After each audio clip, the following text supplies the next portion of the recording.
हूँ। मैं फिर दोहराऊंगा कि हमने जो अंदर बात की है, जो मेरी एक प्रेस कॉन्फ्रेंस है, मैं अपने बातों से पीछे नहीं हटा, ना हट रहा हूँ। जो मैंने बात की वो जुबान ज़द-ए-आम है, मेरा आज भी गिला होगा और मैं उम्मीद रखता हूँ कि ये चीफ जस्टिस साहब और जज साहबान हमारे ये गिले दूर करके इधर ये इधर से ये मिसाल लोगों को तासुर मिले कि ये पेशावर हाई कोर्ट PHC है, ये नहीं कि ये PTIHC है। अंदर तो ऑब्वियसली मीडिया वाले होंगे, it was an open court. अदालत में जो हुआ है वो सबके सामने होगा।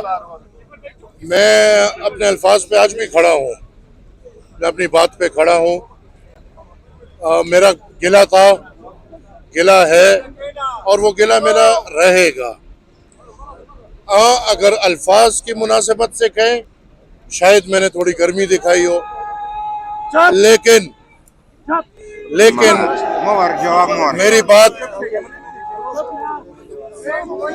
मेरी बात इस कौम की तर्जुमानी है।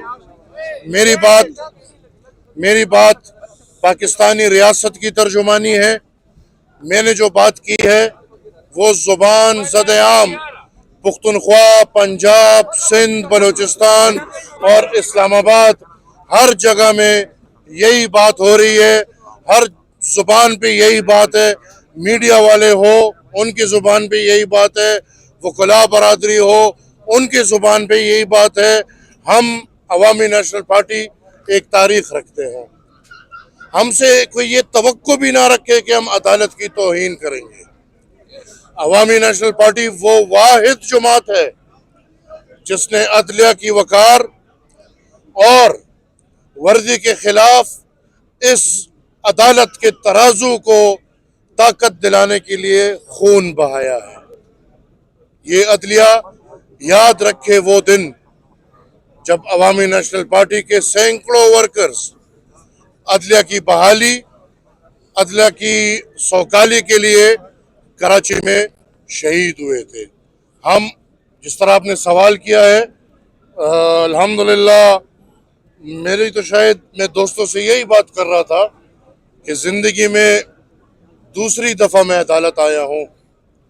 पहली दफ़ा आप सबको पता है कि केस मैंने किया है रिकन्सिलिएशन का, जनरल फैज़ और इमरान खान, आरिफ अलवी और इनके खिलाफ, उसमें आया था। और आज ज़िंदगी में दूसरी दफ़ा आना हुआ, लेकिन मुझे यकीन है कि अपने आबा व अजदाद के रास्ते पे अगर मैं चलूँगा तो मुझे शायद अदालतों के रास्ते ज़्यादा लगाने पड़े। आज की कार्रवाई में मेरे ख्याल में इतना कुछ था नहीं, तौहीन अदालत का कुछ नहीं था। मुझे ऐसा लगा कि चीफ जस्टिस साहब कुछ वजाहतें करना चाह रहे थे और वो वजाहतें उन्होंने इस केस में कर दी।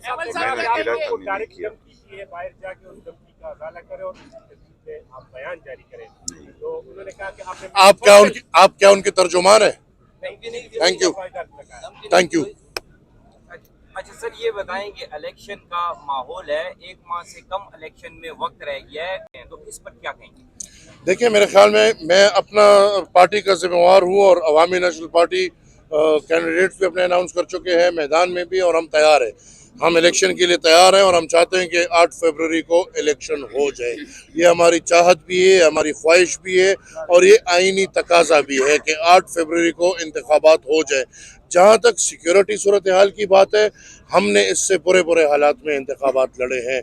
हमने उन इंतखाबात में हिस्सा लिया है 2013 में, जहाँ हमारे लीडर्स और कैंडिडेट्स को तो छोड़ दें, ये हाजी साहब अल्लाह इनको ज़िंदगी दे, इनकी गाड़ी पे एक ब्लास्ट हुआ था जहाँ पे पूरी गाड़ी ज़मीन से ऊपर होके वापस गिरी थी। अल्लाह ने इनको ज़िंदगी दी, वो खुदा जानता है कि इनको भी नहीं पता होगा कि अल्लाह ने इनको कैसे बचाया है, पर बचाने वाला वो है। हमने उन हालात में जहाँ पे हमारे इलेक्शन ऑफिस पे धमाके हो रहे थे, जहाँ हमारे वर्कर्स पे धमाके हो रहे थे, और फिर आपने देखा कि 2018 में उसके बाद हमने अपना भाई, हमारी पेशावर में हमारी कमर टूटी हुई है। ये तो अल्लाह ज़िंदगी दे समर बहन को कि वो निकल के उन्होंने हमारी वो कमर को पेशावर में सहारा दिया हुआ है, वरना 2018 में हमारा जवान भाई हारून बिलोर जिस तरह हमें हमारे से शहीद हुआ था। तो ये हालात हमारे लिए नए नहीं है। हाँ, रियासत की ये जिम्मेवारी बनती है कि वो امن و امان کے حالات کو یقینی بنا کے فری اینڈ فیئر انتخابات ہوں۔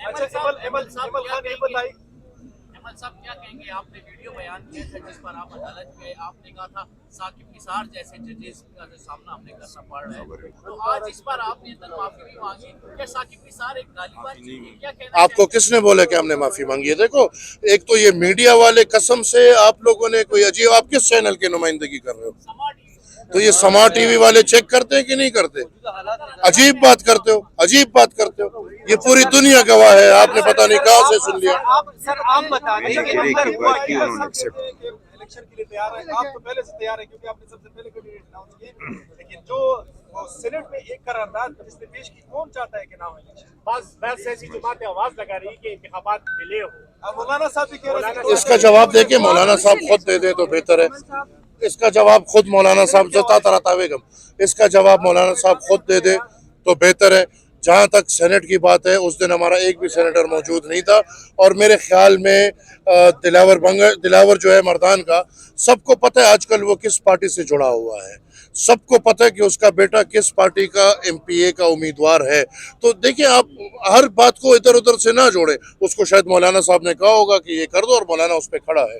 سر مجھے یہ بتا دیں کہ عوامی نیشنل پارٹی سولو فلائٹ لے گی یا نہیں، کسی کے ساتھ الحاق کی طرف جائے گی؟ دوسری یہ بات بتا دیں، آپ ناراض ہو رہے ہیں، ہم آپ سے یہ پوچھ رہے ہیں کہ اندر کیا ہوا، کیونکہ جمع غفیر بہت زیادہ تھا، میڈیا کے نمائندے بھی باہر تھے۔ اندر دیکھیں کچھ نہیں، میں نے تو آپ کو بولا، اندر مجھے ایسے لگا کہ چیف صاحب اپنی کچھ وضاحتیں کرنا چاہ رہے تھے اور وہ انہوں نے کر دی، باقی تو کچھ نہیں ہوا۔ ابھی فیصلہ آئے گا پھر پتہ چلے گا۔ سولو فلائٹ لے گی عوامی نیشنل پارٹی یا نہیں؟ آج ہم جب بات کر رہے ہیں تو یہ میرے خیال میں 2 دن رہ گئے ہیں، تو سولو فلائٹ ہی سمجھ لیں۔ سیاسی بات کریں تو وہ نئی پارٹیاں بنی ہوئی ہیں صوبے میں،